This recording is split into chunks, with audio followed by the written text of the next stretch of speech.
Hello students, welcome to Notebook. Have you been around a talkative person?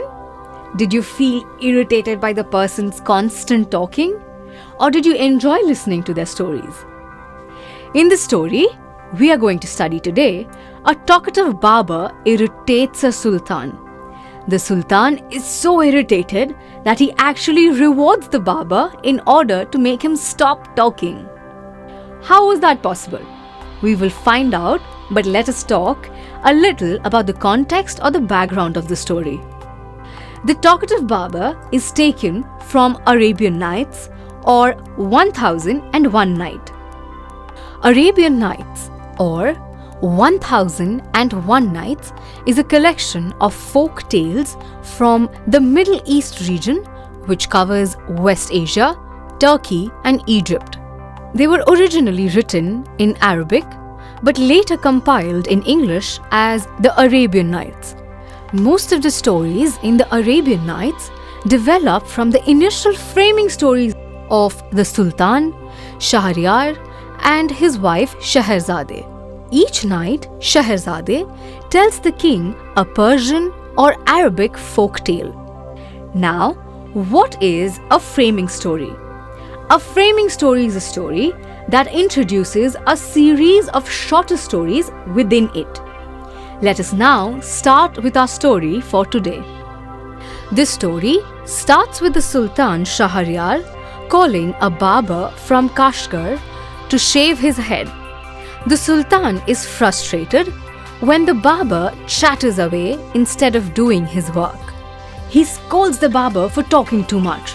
The barber says that he is hurt by the accusation of being talkative. According to him, he is quieter compared to his 6 elder brothers, who are interestingly named Bakbone, Bakburia, Bakbak, Ulkuz, Ulnashi and Shakabak. What do the sounds of their names tell you? The sound of their names indicate that most of them are chatterboxes. They talk a lot. Moreover, all the brothers have some form of physical shortcoming or deformity. One is humpbacked, one is toothless, 2 of them are visually challenged or blind, and one is hearing impaired or deaf, and one has speech impairment, which means he's dumb. The Sultan wishes the barber to be sent away with 3 pieces of gold because he's fed up with his stories. But the barber is stubborn about not leaving till he has shaved the Sultan. The barber wastes another 30 minutes narrating another story, enraging the Sultan further. To calm the Sultan down, he then quickly washes his head and begins shaving. But in a while, he announces that the Sultan is hurrying him too much. He wants to know about the important task for which the Sultan is getting late. He wishes to know the reason behind his hurrying so that he can advise him about the task. The Sultan tells him that he has arranged a feast for his friends that noon. Hence, it is necessary for him to leave.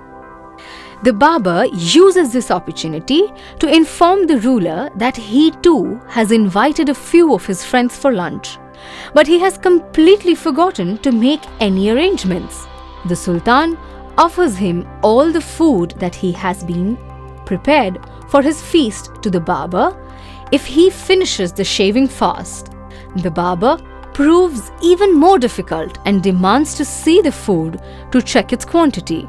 The Sultan orders all the food in to satisfy the barber. He hopes that the barber will be happy with the food, finish shaving quickly and leave. The barber appreciates the food but demands some fruit for the dessert. Now, desperate to dismiss the barber and realizing that his head is half shaved, the Sultan orders fruits for the barber.